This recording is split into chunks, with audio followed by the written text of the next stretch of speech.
Semasa hidupnya, mendiang Puput Novel, membuat shelter kucing dan anjing di rumahnya. Baginda Sanjaya, selaku adik membenarkan bahwa, di rumah ada shelter untuk kucing dan anjing. Beliau, tergerak untuk membuat shelter hewan di rumah.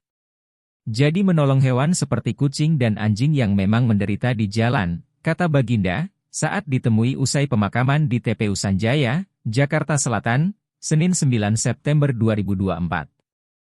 Selama ini, Puput Novel selalu menampung anjing maupun kucing terlantar di jalan. Pelantun lagu, Kemarin Lusa, itu juga biasanya menerima titipan dari orang lain. Jadi beliau, tidak pernah membeli jadi kayak nemu hewan, di jalan yang perlu ditolong. Dan open juga jika dia ada yang mau menitipkan, kata Baginda.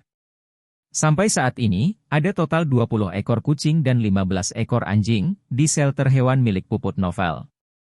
Sebelum meninggal dunia, Puput Novel sempat berpesan agar shelter hewan itu terus dijaga dan dilanjutkan. Di akun Instagram miliknya, Puput juga beberapa kali membagikan video sedang bermain dengan kucing maupun memberi makan.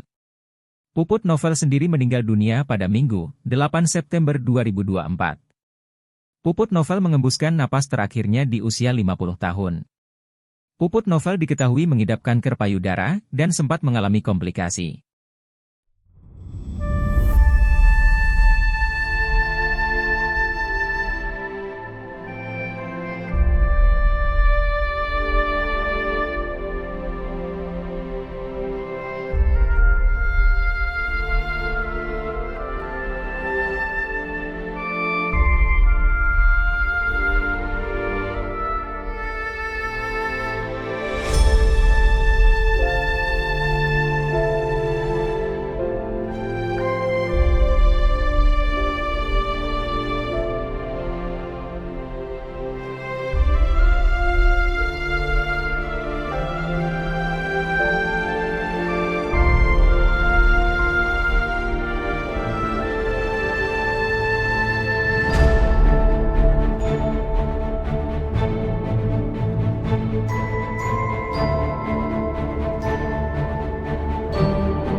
Download Tribun X sekarang.